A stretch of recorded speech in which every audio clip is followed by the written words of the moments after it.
And siya napanood ni Love is Blind ni Kiray. Hindi. Hindi ko rin naman pinapanood mga movies eh. Gumante. Hindi kasi, well, hindi rin kasi talaga ako idol. Tumigil ka, mahilig ka manood ng sine. Huwag kang Hindi, mahilig ako manood Pero ng foreign. movie kapag like yun sa bahay, ganyan. Or kapag may Pag libre, sa bahay, tingnan mo. Sayang di mo nakita yung mga kissing scenes niya with Derek, with Kian. Alam mo, hindi maganda yung tanong.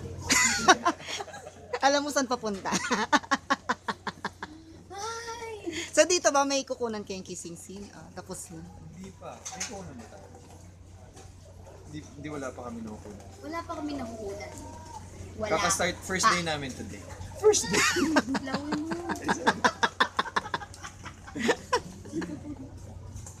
Wala pa. Pero, Hopefully.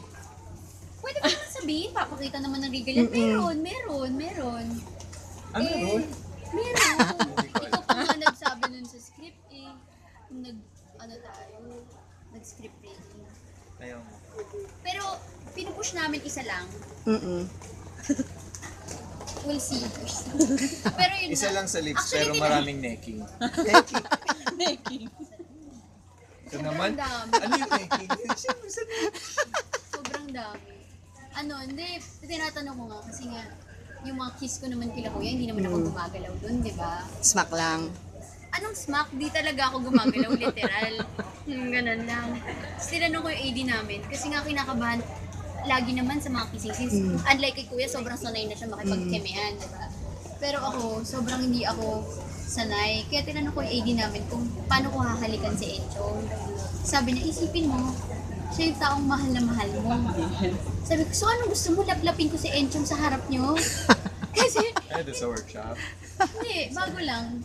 Last shooting lang.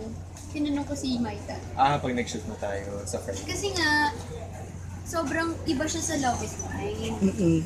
Iba yung pagmamahal ko kay Derek sa pagmamahal ko ngayon kay Encho. Mm-mm. Sin triple yung pagmamahal ko kay Derek sa kanya. Sin malala talaga. Kaya, mahirap.